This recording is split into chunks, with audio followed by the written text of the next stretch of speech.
Both the men's and women's basketball teams started the season ranked in the top 25, and early on, neither have disappointed. Although they were missing a few key athletes, the men's and women's swimming and diving teams had themselves a day hosting the Cincinnati Bearcats. Hoosier Sports Night starts now.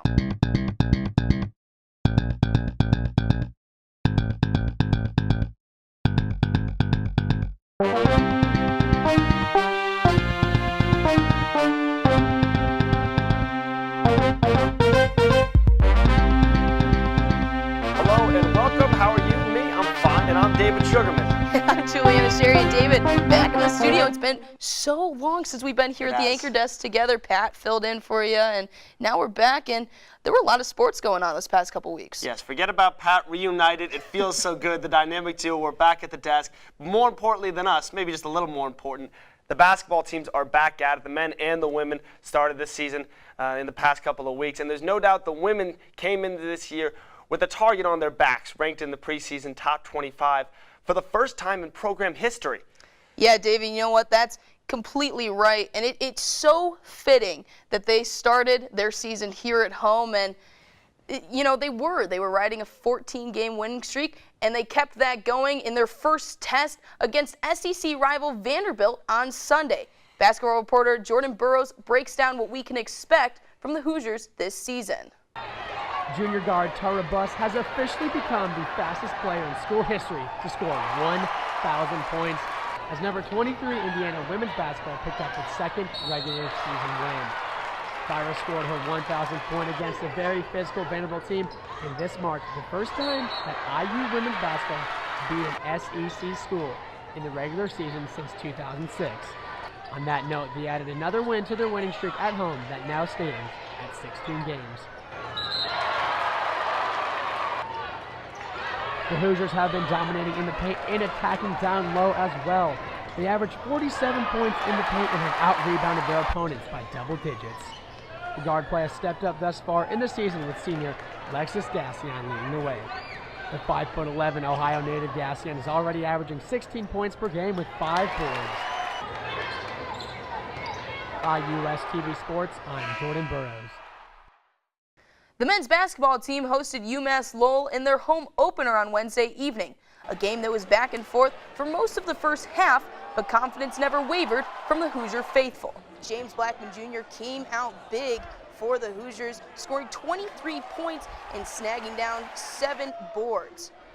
Robert Johnson came in second in the point total with 16 points, and OG Anunoby had another breakout game, 15 points, 4 rebounds for the sophomore forward.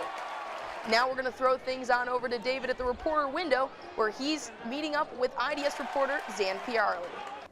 Both teams off to a hot start this season's on the hardwood, men and women off to 2-0 starts. Let's talk about the men for a moment, Zan. They beat Kansas and UMass Lowell to get off to a 2-0 start. They're getting contributions from really all over the place, but I want to talk about one of the returners, James Blackman Jr. I think coming into the year, the expectations were, depending on who you talk to, in very different spots. Some thought he was going to get off to this hot start. Some thought that maybe he would be more reserve role. What have you seen from him in the early going? Well, we've seen him come off to this hot start, as some people have expected. Overall, I think he's really matured around the court, knowing that he needs to do more than just score, and he's done the scoring as well. 26 points in the opener against Kansas, 22 of those coming in the second half and in overtime, and then 23 points in the second game against UMass Lowell. He's done everything that the Hoosiers have needed him to do, and from the maturity standpoint, there was one play in the UMass Lowell game where in the second half he let his guy get to the basket and drive for an easy layup, and as soon as that play was over, he was immediately trying to communicate with Thomas Bryant, trying to figure out where that went wrong, what happened, and why did that guy get that easy of a look. And then Bryant went on to get an and one on the following offensive possession, and still when they were in the huddle, they were still talking about it and barking at each other, trying to figure out. So I think that right there shows a pretty good maturity-wise how far he's come along over this last season coming into this season. Indiana's certainly going to rely on the veterans on this team a lot this season. But through the first 2 games, we've seen Tom Crean go pretty deep into the rotation, especially last night where they win in blowout fashion, and he's able to get everybody in. But even in the Kansas game, a game that went to overtime, saw a lot of players foul out, he had to go deep into his rotation, and he's seen young players step up, yes? Yes, absolutely. And one of those young players that really stepped out in the Kansas game was freshman Curtis Jones. He had 15 points and was huge down the stretch, 7 points in overtime with a huge step back 3, a few clutch free throws, and a massive dunk. And I think we can expect to see more of that out of Curtis Jones. And looking ahead, also Devontae Green, he's a guy that has that big playmaking ability. He can really throw down ferocious dunks. And then also Deron Davis, that guy, oh man, he's got a body. I mean, he's 6'10", and so is Thomas Bryant, but Thomas Bryant's a little bit more lean. Deron Davis, he's just a huge body, and once he gets over his injury and gets up to full speed fully, I think he's going to be a really big presence for Indiana down low in the paint. Yeah, Deron Davis built maybe a little bit more like an NFL linebacker than a collegiate power forward, but nonetheless. So Indiana starts the season with number 3 Kansas, and then they play UMass Lowell, a team that's not even eligible for the postseason in Division I yet. They don't play another really great team until North Carolina. Do you see anybody in the non-conference tripping up Indiana before that game or giving Indiana a close game? No, not really. I mean, they'll go on and play Liberty on Saturday, and then go on and play IPFW and Mississippi Valley State before they play North Carolina. Those games are just another testament to how the Hoosiers are playing in the early going, and then looking ahead to North Carolina. Hopefully for them, they can put it all together and come out on top against the Tar Heels. All right, he's Zan Piarli of the IDS. Next up, Indiana takes on Liberty Saturday night, 7 p.m. at home. Once again, thanks, Zan. Follow his coverage of the men's basketball team all season long. The Cincinnati Bearcats came to Bloomington this past week for the last meet before the USA Swimming Winter Nationals begin. The men looked to remain undefeated, while the women hoped to build on their 5-game win streak. The Indiana Hoosiers completed their second full-team sweep of the season with men's and women's victories over the Cincinnati Bearcats. The number 2 ranked men's team finished with a 195-102 win, and the number 13 ranked women's team secured a 187-106 victory. The men and women started the day with the relay wins in the 200 medley. The women's team of Marie Chamberlain, Lily King, Christy Jensen, and Allie Rocket won their heat. The men's team, including Wilson Beckman, Blake Pironi, Max Irwin, and Sam Lawrence, also won their heat. Beckman topped a 1-2-3 finish for the men in the 100-yard backstroke. Following Beckman was Wes Duke in second and Wyeth Brock in third. Sam Lawrence kept things rolling with another individual win in the men's 100 freestyle heat. The Hoosiers took the top 2 finishes in both the men's and women's 100-yard butterfly races. The women's heat featured Jensen in first place, and Max Irwin won the men's heat. The distance swimmers took to the pool for the 500-yard freestyle races, and the women emerged with the top 3 places. Indiana's divers executed a decisive win on both teams. Taylor Pamplin won the 1-meter competition before taking the 3-meter for the women. James Connor earned first in the men's 3-meter and claimed the 1-meter victory as well. Both swimming and diving squads will be back in action for the Miami Invitational and the USA Swimming Winter Nationals in 2 weeks. Speaking of the swimming team and those members that were missing out, on Saturday and Sunday, the swimmers who missed out on the Cincinnati dual meet participated in the College Challenge, an annual tournament featuring the Big Ten All-Stars and the USA national team. It was a successful weekend for Indiana, who sent 14 All-Stars to the meet. Although the Big Ten was defeated by Team USA 349-247, Indiana swimmers won 7 individual events over the course of the 2 days. Lily King dominated the women's 100 breaststroke, winning with the 3rd fastest time in school history. Blake Pironi won the 100 freestyle with a time of 42:40, the fastest time in the country this season. For the Hoosier alumni, Cody Miller posted the 2nd fastest time of the day in the 100 breaststroke, and Zane Groth won the 500 and 1,000-yard freestyle for Team USA. For more information about the results from last weekend's meet, head to iuhoosiers.com.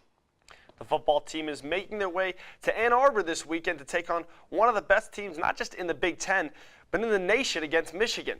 The 3rd-ranked Wolverines are coming off their first loss of the season, losing at Iowa by the slimmest of margins. They'll be looking to win the remaining games to keep their chances of the college football playoff alive. Our football reporter Drew Martin breaks down the expectations for Saturday's game. As the college football season hits its final stretch of the season, the Indiana Hoosiers seek at least one more victory in their final 2 games in order to gain bowl eligibility. The team is 5-5 on the season and will play the Michigan Wolverines in Ann Arbor on November 19th, and they cap off their season by playing the rivals, the team from West Lafayette, the Purdue Boilermakers at home. Now, a strength of this Hoosier football team has been its stellar defensive play as of late against some of the nation's best offenses. The defensive line in particular found success against one of the nation's best rushers in Saquon Barkley. Barkley compiled 33 carries for 58 yards against IU, a stat line far below his average of over 100 yards a game on the season. And it's not only the defensive line, but the secondary as well. Players like defensive backs Tony Fields and Jonathan Crawford continue to improve as conference play goes on. And while IU has an improving defense, they will face the Michigan Wolverines on Saturday, a team that ranks first in the nation in total defense according to NCAA.com. The Wolverine defensive unit has been allowing only 250 total yards per game, so IU's ability to score when or if they make it into the red zone will be crucial to their success. And on the other side of the ball, actually make that both sides of the ball, the Hoosiers will have to be mindful of Jabril Peppers, with Michigan's starting quarterback Wilton Speight questionable for the remainder of the season. The Wolverines are expected to utilize Peppers more often out of the Wildcat formation. Regardless, this game will be very difficult for a team like IU to steal on the road, though that's just what the Hoosiers will look to do come Saturday. For IUS TV Sports, I'm Drew Martin. Indiana looking to win their second Big Ten road game of the year, as well as that elusive 6th bowl clinching win. You can catch that game at 3:30 on ESPN. Juliana, over the summer, Indiana's athletic department hired just a single head coach, and that was Ryan Castle for the women's water polo team. Yeah, that's right, David. And in fact, Coach Castle is only the 2nd head coach in IU's water polo program history. The fans got a first look at the Castle-run team last weekend in an exhibition with the men's club team. The team started out slow against the men's club team, who were driving on the Hoosiers for most of the first half. But the women found their footing behind junior Canadian Sarah Myers, who netted multiple scores from long range. The female squad was much more aggressive in the second 16 minutes, preventing the men's team from scoring on most of their drives. With a tough schedule featuring 17 games against 15 teams in the last season's final top 25, Coach Castle stressed the importance of scrimmages in finding the right team chemistry. Yeah, we travel next weekend to UC Irvine, and we're going to scrimmage UC Irvine, UC Santa Barbara, UCLA, and the USA youth team all in one day. Yeah, so it's going to be a challenging day for us, but it's going to be great for us to test a whole bunch of our defensive patterns and our offensive patterns as well, and also to give everybody some valuable game time against some of the best teams in the country. The women's team will be playing in the UC Irvine scrimmage tournament this weekend against UCLA, UC Irvine, UC Santa Barbara, and the 18U USA national team.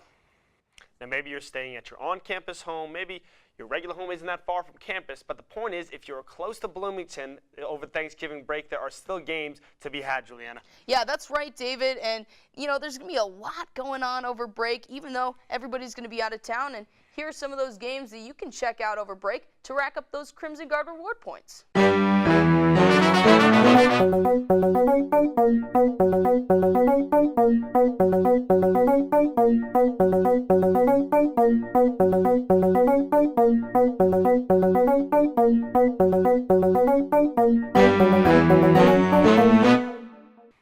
Men's rugby championships were back home again in Indiana this past Saturday. Elkhart hosting the teams of the Big Ten universities. That's right. Tall task for the Hoosiers, no doubt. Hoping to repeat as champions on the A and B side, both teams facing Ohio State. Jacques Roger was on the pitch where the scoreboard was on fire. Ohio State refuses to play Indiana in the regular season in an effort to increase their chances of making it to the Big Ten University's championship game. But what good is getting there if you don't win at all? The weekend Ruggers weren't looking to be any kind of friends on the pitch, but the Buckeyes were looking to steal a trophy from the Hoosiers. Such a shame how this game would end. if you're an Ohio State fan. No sorrow for the Cream and Crimson in this one, as Indiana was pretty much already laughing in the championship ring, up 34-5 at halftime. Michael Weimer can't seem to make his mind on what the right call is, but Louis John Murray with the hands, he definitely wants to cause some pain. Hoosiers up 39-5. Indiana agrees where some is good, more is better. Coming out of the breakdown, the ball gets into the hands of Takwa Suzuki. He wants to be your scorer, the only one you try for. Do you know what I'm singing about here?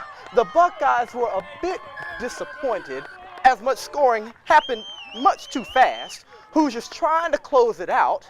Teddy Terza says, Alex Doria, come on, raise your hand. Keeper, add 5 to the total. Believe it or not, the Buckeyes started to worry, but the scoreboard was on the verge of being obscene. Tyler Sousley getting the pass to the little red Corvette himself. Jake Hidalgo taking it down the sideline, the senior putting on a show in his last championship game. Thank you, Mr. All-American. And for good measure, Terza's once again in on the play.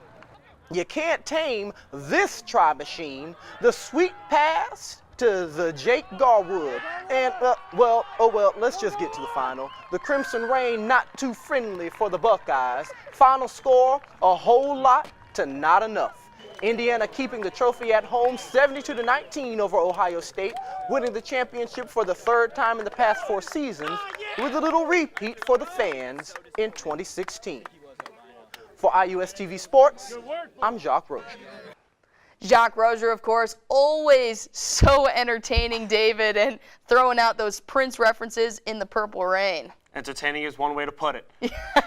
Well, the B-side team was not able to bring home a championship this past weekend for the rugby squads. Also, the women's team unable to advance in the championships at Penn State this past weekend, both the men and women returning to the pitch in the spring. Don't forget to like our page, IUS TV Sports, on Facebook. Follow us on Twitter at IUS TV Sports. For David Sugarman, I'm Juliana Sherry. We'll see you next week.